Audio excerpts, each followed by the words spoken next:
We choose to go to the moon in this decade and do the other things. Biography of John F. Kennedy. John F. Kennedy was America's second youngest elected president. He oversaw one of the most crucial moments in the Cold War, Cuban Missile Crisis, and sought to affirm America's beliefs in basic human rights by calling for civil rights legislation and an attempt to reduce poverty.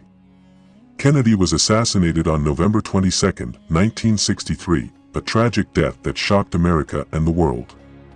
Early life. Born on May 1917, John F. Kennedy came from an illustrious political family. His father Joseph Kennedy was a leading member of the Democratic Party, and Joseph encouraged John F. Kennedy in his political ambitions after the war. John graduated from Harvard after completing a thesis on appeasement in Munich. His thesis was later converted into a successful book, Why England Slept, 1940. Before America joined the war, John joined the Navy and saw action throughout the Pacific Theater. In August 1943, his boat was rammed by Japanese destroyer Amajiri. John F. Kennedy was later decorated for his outstanding bravery in rescuing a fellow crewman. He was also awarded the Purple Heart for an incident later in the war. Afterwards, Kennedy was modest about his actions, saying he felt a bit embarrassed as it resulted from a botched military action. In 1946, he won a seat in Boston for the U.S. House of Representatives, and in 1952 got himself elected to the U.S. Senate, defeating the incumbent Republican. In 1953, he married Jacqueline Lee Bouvier. In 1957 he was awarded the Pulitzer Prize for Biography for his book Profiles in Courage, a book about U.S. senators who stood up for their personal beliefs. In 1956, he was nearly chosen to be the vice presidential candidate for Adlai Stevenson. The national exposure raised his profile, and in 1960 he was selected to be the Democratic nomination for the presidency. In 1960, in a very tight election, John F. Kennedy narrowly defeated the much-fancied Republican, Richard Nixon. It was a memorable election with many millions glued to the TV in the pre-election hustings. John F. Kennedy came across very well on TV and looked more relaxed and professional on camera. It was the first time a Roman Catholic had been elected president, and it was a big issue in America where many Protestants distrusted the prospect of America being influenced by the Vatican. He had to assure voters he was not a Catholic candidate for the presidency, but someone standing for president who happened to be a Catholic. During his inauguration, JFK gave a memorable speech, where he famously encouraged citizens to help the nation become strong again. Ask not what your country can do for you, ask what you can do for your country. He also called for greater internationalism. We will make clear that America's enduring concern is for both peace and freedom, that we are anxious to live in harmony with the Russian people, that we seek no conquests, no satellites, no riches, that we seek only the day when nation shall not lift up sword against nation, neither shall they learn war any more. One of his early acts was to establish the Peace Corps, a volunteer program run by the U.S. government. It allowed young Americans to travel abroad and serve in developing countries. Kennedy hoped it would change foreign perceptions of Americans and give Americans a greater sense of international solidarity. In 1961, after pressure from the CIA, Kennedy reluctantly ordered the Bay of Pigs invasion of Cuba. It was mostly led by Cuban exiles with minimal U.S. support. They hoped to overthrow the communist Fidel Castro. However, the invasion was a failure, leading to embarrassing negotiations with Fidel Castro's Cuba. Despite being reluctant to go along with the policy, he accepted his responsibility for its failure. In 1962, figures in the U.S. Department of Defense and Joint Chief of Staff proposed Operation Northwoods, which involved the CIA planning false flag operations to stage attacks on U.S. targets and claim Cuba was responsible, to create an opportunity to start a war against Cuba.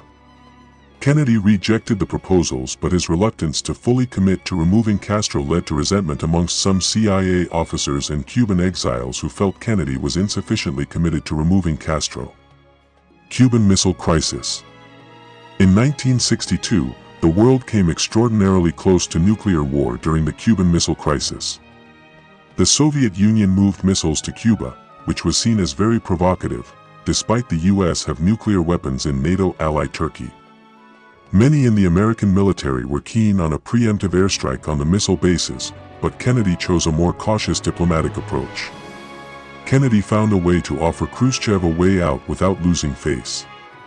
After several days of tense negotiation, an agreement was reached where the Soviet Union would remove missiles from Cuba in return for a U.S. promise not to invade Cuba. The U.S. also secretly removed weapons from Turkey to pacify the Soviets. His careful handling of the situation was widely praised. It led to the establishment of a direct Moscow-Washington hotline, and for a few years, tensions between the Cold War antagonists were reduced. Vietnam. During his brief presidency, John F. Kennedy oversaw an escalation of U.S. involvement in Vietnam, which included sending 16,000 military advisors to the country. Later, Kennedy's Secretary of Defense Robert McNamara said Kennedy considered pulling out of Vietnam in 1963 and believes that if Kennedy had survived, American involvement would have ended. Tapes showed that Kennedy's former vice president, Lyndon Johnson, later criticized Kennedy's opinion that America should withdraw. Civil rights. Kennedy was a supporter of civil rights, but when elected in 1960, American society was deeply divided with entrenched opposition to the end of segregation and racism. Kennedy was torn between the need to retain the support of white Southern Democrat voters and a wish to promote civil rights. He supported voter registration drives, appointed African Americans to positions within his administration, and promoted Thurgood Marshall to the Second Circuit Court of Appeals in New York. However, this was insufficient to tackle the much larger injustices. During the 1960s, the civil rights movement led by Martin Luther King became disappointed with JFK's apparent noncommittal stance. Instead, they took nonviolent direct action to highlight the injustice of segregation in civil rights leaders. This often led to shocking images, shown on TV, of police brutality against civil rights activists. A turning point was May 3, 1963, where police in Birmingham unleashed shocking brutality on protesters. This galvanized Kennedy to take more direct action, sending federal marshals to the South in order to prevent racial violence getting out of hand. On June 11, 1963, Kennedy made a televised address to the nation where he spoke clearly in favor of the need to pass civil rights legislation. The heart of the question is whether all Americans are to be afforded equal rights and equal opportunities.